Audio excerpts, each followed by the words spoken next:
Mesdames, Messieurs, bonsoir. Le sommaire de cette édition. Le président Patrice Talon est attendu au Parlement jeudi prochain pour son traditionnel discours sur l'état de la nation. Diplomatie dans cette édition, le ministre des Affaires étrangères du Bénin, Olusegun Bakari, poursuit sa tournée sur l'Asie. Ce lundi 18 décembre, il a été reçu par son homologue indien. Des précisions dans cette édition. La Convention nationale des ambassadeurs et artisans de la paix initiée par le réseau africain pour le maintien de la paix a eu lieu le 15 décembre dernier. Le point dans un instant. L'École supérieure d'administration, d'économie, de journalisme et des métiers de l'audiovisuel ESAE offre de nouveaux challenges pour l'année universitaire 2023-2024. Étudiantes et étudiants, parents d'élèves nouveaux bacheliers, ESAE, c'est la garantie d'une formation de qualité à des conditions très avantageuses. À Gbedjromede, à Papa, à Boumekalavi et Parakou, inscrivez-vous en administration générale, administration du travail et de la sécurité sociale, trésor et finances publiques, impôts, diplomatie et relations internationales, journalisme et métiers de l'audiovisuel, gestion des marchés publics, planification et développement local, sciences économiques, sciences juridiques et toutes les filières des sciences de gestion. ESAE vous offre des bourses, demi-bourses et de réductions pour les premières inscriptions dans toutes ces filières. Waouh! En licence 1, 2 et 3 et en master, bénéficiez jusqu'à 50% de réduction sur tous nos sites. N'est-ce pas génial? Infoline. ESAE Gbedjromede, 3e rue à droite en quittant le carrefour Le Jador pour la BIBE Jéricho ou au plus 229 90 93 65 21 98 98 14 00 à Kpakpa au plus 229 52 88 33 33 à Boumekalavi au plus 229 52 88 44 44 Parakou au plus 229 52 46 12 12. ESAE, l'excellence à un nom.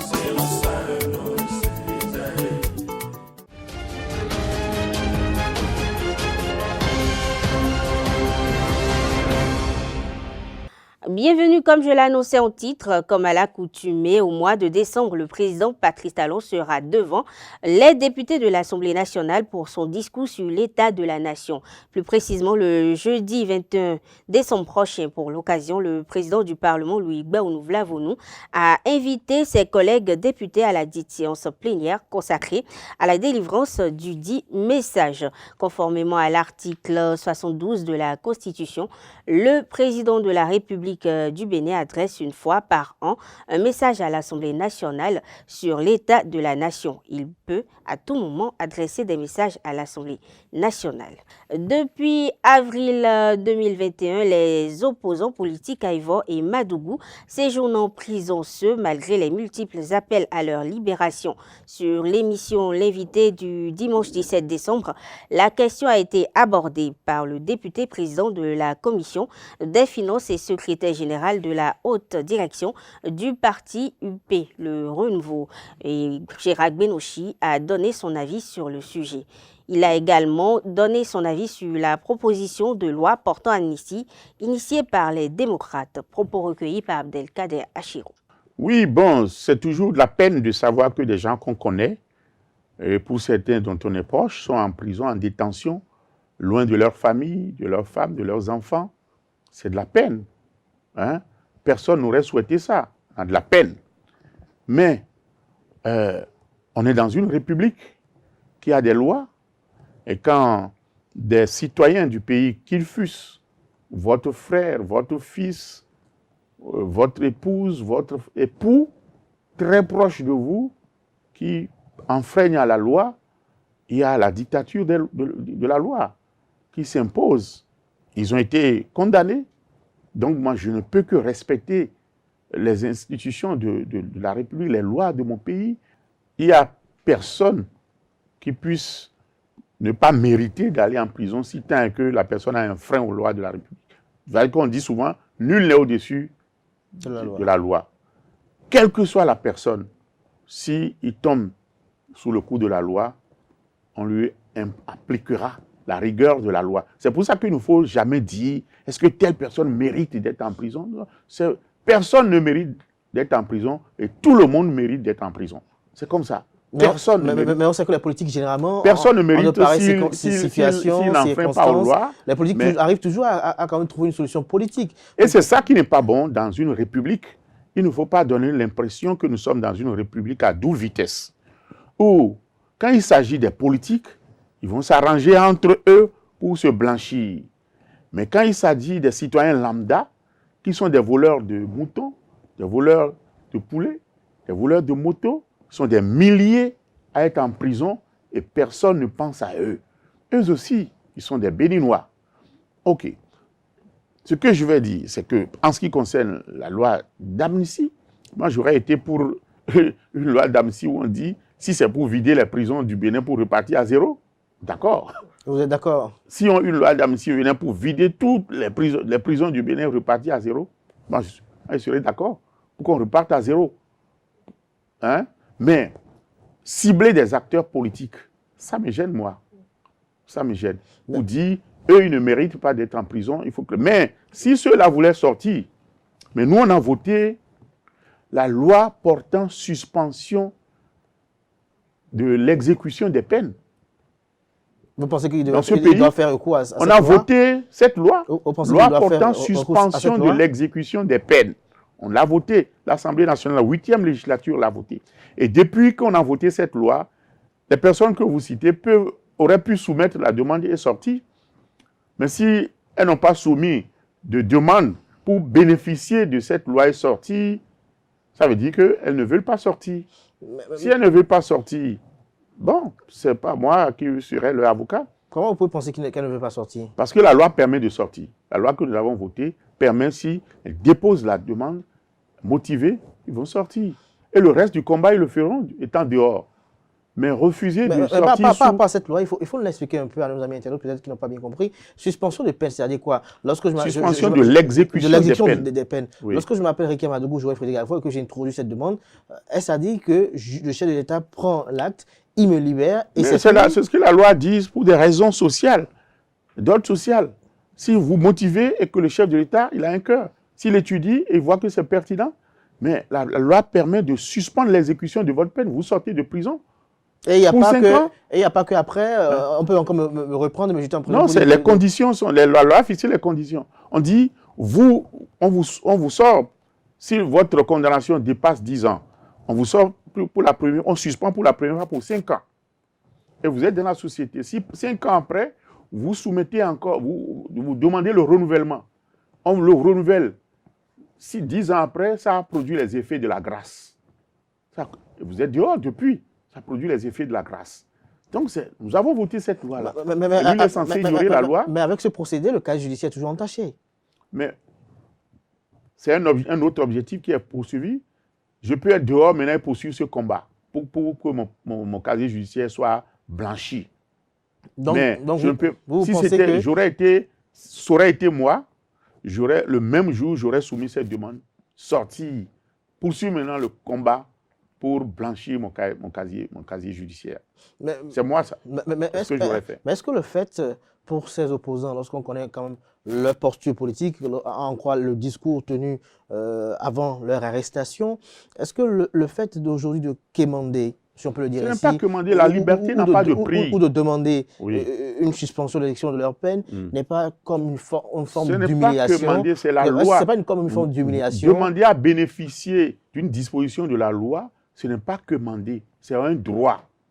Ils ont droit à ça. Ils ont droit à ça. Quand vous demandez à bénéficier d'une disposition de la loi, c'est un droit. Vous ne commandez rien. Donc c'est leur droit aujourd'hui. Mais si quelqu'un refuse de jouir d'un droit que lui offrent les lois de la République, en quoi je vais m'en préoccuper? Donc c'est la personne refuse. Sur Kader, tout ce que la loi permet au Bénin, Kader peut dire je n'en veux pas. Personne ne va vous en vouloir. Alors, vous êtes libre d'en jouir ou de ne pas en jouir. La détention de Ricky Madougou, de Joël Frédéric Aévo, a été également au centre des débats entre la rencontre qui a eu lieu entre le président Patrice Talon et les responsables du Parti politique des démocrates, qui avait une délégation qui avait à sa tête l'ancien président Thomas Boniaï. Des propos ont été tenus. D'entre le jeu, qu'est-ce que vous avez retenu de cette rencontre-là, de façon sommaire? Non, cette rencontre est déjà du passé. Oui.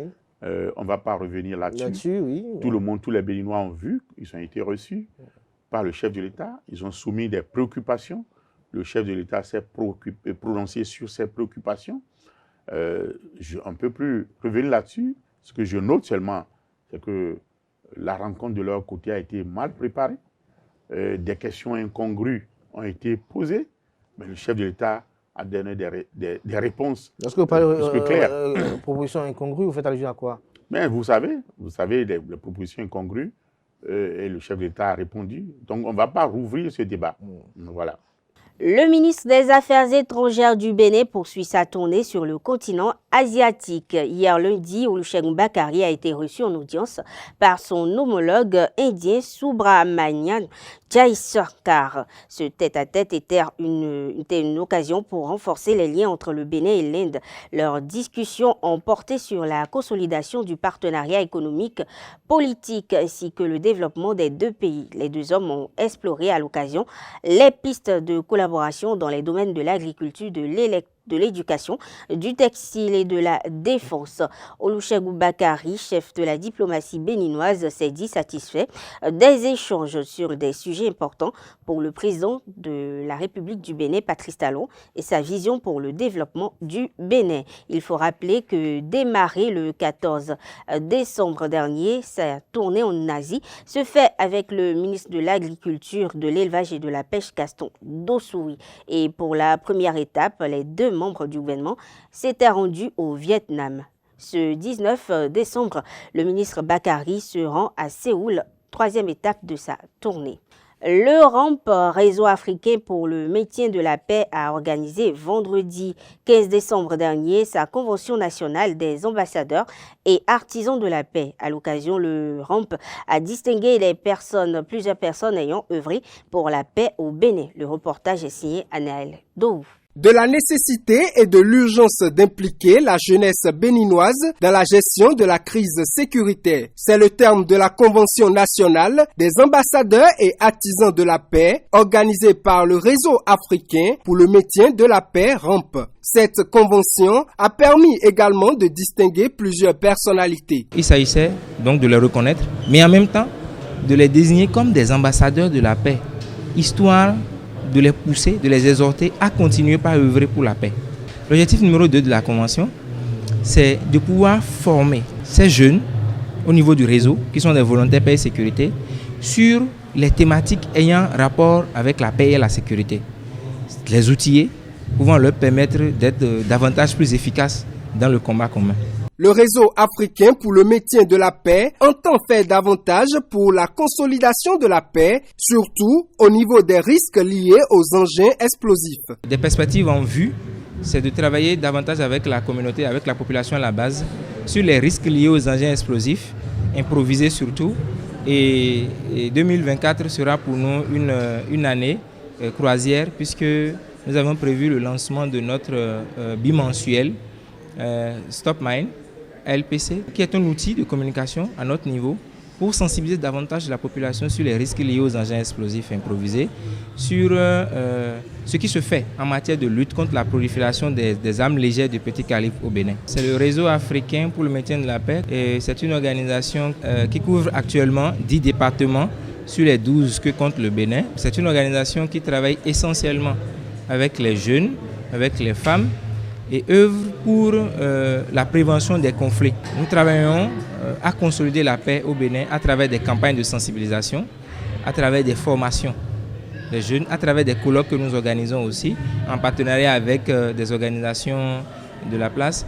Actuellement, nous sommes en train de travailler sur l'impact de la migration, d'accord, sur la jeunesse au Bénin avec certains partenaires. Le Réseau africain pour le maintien de la paix RAMP, par son acte, se dote d'ambassadeurs aguerris pour mieux atteindre ses objectifs.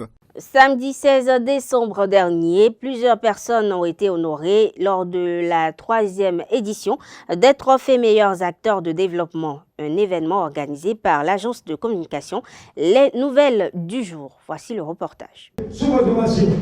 Et la photo de M. Victorien Coulon, il y a d'affiche. Est-ce que vous enfants...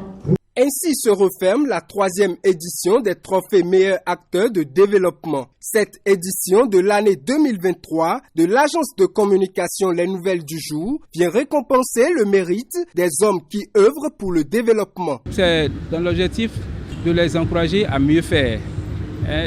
Parce que nous constatons que il y a plusieurs personnalités qui travaillent dans l'ombre, qui se battent, mais qui ne sont pas honorés, qui ne sont pas encouragés. Et c'est vu tout ça que nous avons un comité d'experts qui a travaillé dans l'ombre pour sélectionner ces différentes personnalités-là qui désormais seront ragaillardies à travers ces trophées-là.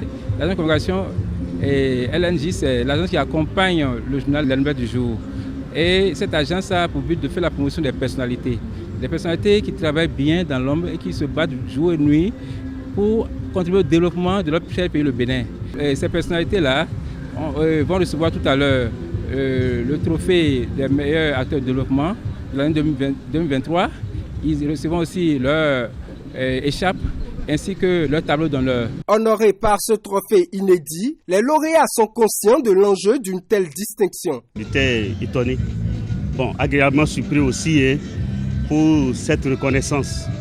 Je suis habitué aux félicitations dans la corporation, mais qu'une ONG qui exerce dans les événements arrive à m'identifier parmi tout le monde, surtout dans mon secteur agriculture, élevage et de la pêche, pour me féliciter. J'étais heureux et content. C'est beaucoup de fierté et cela vient confirmer en fait le travail qui s'abat au niveau de nos différentes entités. Une distinction, c'est toujours un honneur. Lorsque vous êtes distingué, ça veut dire que reconnaît en vous une certaine qualité, une certaine compétence. Ça veut dire qu'on nous invite à faire plus, de manière à continuer à donner cet exemple aux jeunes générations. C'est un signal pour dire à l'administration des eaux, forêts et chasses d'aller plus en avant, de faire mieux, je veux dire. Et donc, c'est une responsabilité pour nous pour donner plus de rendement et mériter davantage d'être distingués les prochaines fois. Désormais meilleurs acteurs de développement, ces hommes et femmes vont œuvrer davantage pour plus impacter la communauté. La nouvelle collection de marque Charofa a défilé sous les yeux du public présent à la piscine de l'hôtel Azalaï de Cotonou samedi 16 décembre dernier. Cette première édition du défilé de mode prend fin après une semaine de masterclass et de partage de connaissances. Le reportage est signé Quentin Amoussou. On les encourage. On s'appelle, s'il vous plaît, on s'appelle.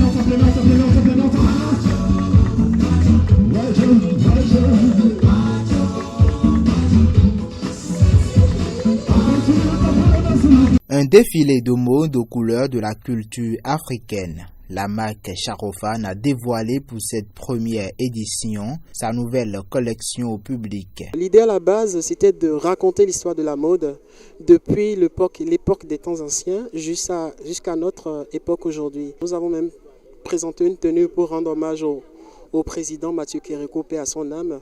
Donc nous avons des créations que nous avons faites de l'ancienne époque. Ensuite, il y a eu des créations de tissus traditionnels, de tenues traditionnelles.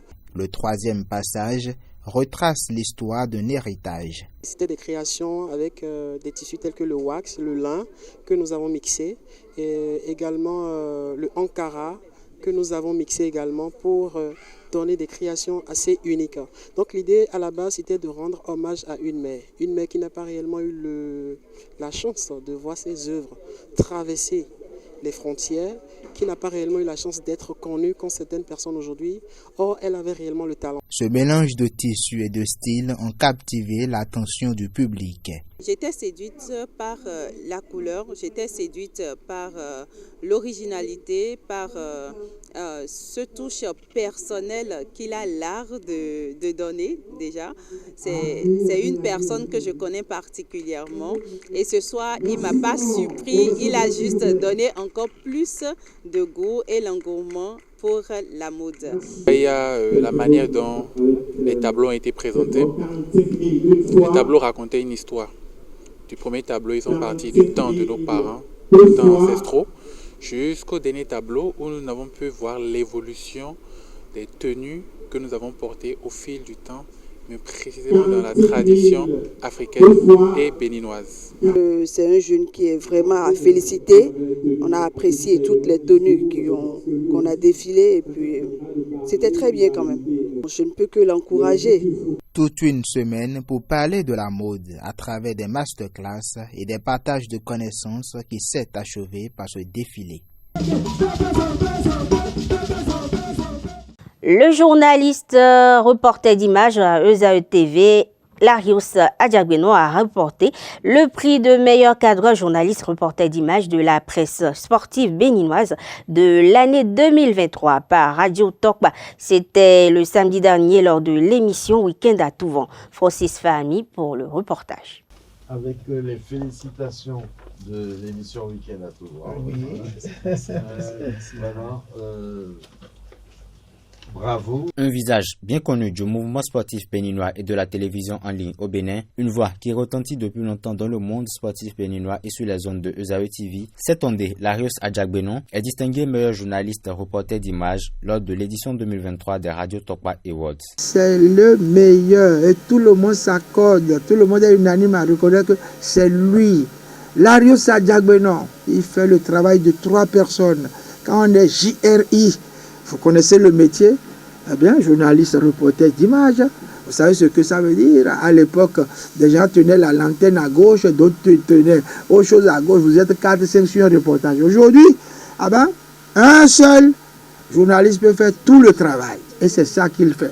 Et depuis quelque temps, il nous épate. Depuis quelque temps, il fait en sorte que eh ben, les Béninois et Béninoises soient au courant de l'actualité sportive et sans choquer et sans insulter.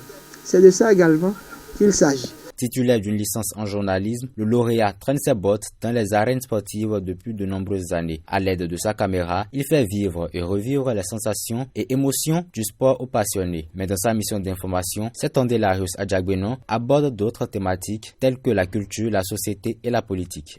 Merci donc pour la ponctualité dans le travail. Merci pour le respect de la déontologie. Et merci surtout pour l'efficacité. Et bravo, continuez comme ça. Elle vous l'a dit, elle vous l'a demandé. N'ayez pas la grosse tête. Dans notre métier, on n'en a pas besoin, on a besoin que de l'humilité. Soyez humble, restez humble. Merci. Au moment de recevoir ce prix, il est ému car même les épreuves n'ont pas émoussé son ardeur dans l'exercice de son métier. Il s'engage à maintenir le cap. Je voudrais également rassurer Radio Tokba et le doyen Félix Ondé Pépéripé que cet honneur qu'il m'a fait aujourd'hui ne va pas m'amener à me reposer sur mes lauriers, mais par le travail, en redoublant d'efforts, je vais lui montrer qu'il ne s'est pas trompé en me distinguant meilleur journaliste reporter d'images du Bénin pour le compte de l'année 2023. Cette reconnaissance est rendue possible grâce à l'accompagnement de son entourage, notamment professionnel. Je dédie ce trophée à tous mes collègues de ESAE TV, ESAE Radio, du groupe de presse ESAE, et en l'occurrence, je dédie ce trophée au promoteur du groupe ESAE, Clément Adéoti Adéchian. Merci pour cette opportunité qu'il m'a donnée de me faire former d'abord en journalisme, reporter d'images, en plus de m'employer pour me donner le cadre d'expression de mes talents. Institué depuis quelques années et soutenu par l'honorable Idrissou Ibrahima, Radio Tokba Awards se veut une récompense qui valorise les meilleurs acteurs du mouvement sportif béninois. Nous autres, nous voulons simplement montrer la voie à certains, c'est-à-dire à ceux qui ne comprennent pas qu'il faut toujours encourager ceux qui font des efforts. Ah oui, il faut les encourager. Et nous, on donne le top maintenant aux institutions habilitées de faire la chose et de mettre beaucoup d'argent pour que ces sportifs ou ces dirigeants soient contents. Les Radio Tokba Awards édition 2023 ont récompensé d'autres noms du domaine sportif tels que Blaise Adampo dans la catégorie meilleur journaliste sportif et Ange Nyakadja dans la catégorie meilleur photojournaliste des 2 dernières décennies, ainsi que les champions du monde bouliste. C'était également l'occasion d'honorer le chef de l'État Patrice Talon pour ses différentes actions pour la promotion du sport béninois, de même que l'honorable Idrissou Ibrahima pour son soutien constant à l'initiative. Hors du Bénin, plus précisément au Cameroun, Cameroun, le magistrat militaire qui instruisait l'assassinat du journaliste Martinez Zogo a été officiellement dessaisi. L'ordonnance de dessaisissement a été signée par le président du tribunal militaire de Yaoundé. En remplacement du juge Sikati, le lieutenant-colonel Nazi Pierrot Narcisse est désormais en charge de l'enquête sur ce dossier d'assassinat. Aux États-Unis, le groupe Monsanto, filiale du géant allemand Bayer, a été condamné hier lundi à verser 857 millions de dollars de dommages et intérêts à des étudiants et parents bénévoles d'une école de l'État de Washington exposés à des polychlorobiphényl PCB polluants. Dans une réaction, le groupe Monsanto a indiqué sa volonté de faire appel de cette décision, comme il l'a fait dans d'autres dossiers liés à la même école, le Sky Valley Education Center à Monroe. Pour finir, en Chine, un séisme de magnitude 6.2 a frappé des régions montagneuses à la frontière entre les provinces Qinghai et du Gansu dans le nord-ouest du pays dans la nuit du lundi à mardi 19 décembre. Il faut noter que les opérations de secours se poursuivaient ce mardi matin sous température glaciale. Mesdames, Messieurs, c'est sur cette page inter que prend fin cette édition. Merci de l'avoir suivi. Bonne soirée à toutes et à tous.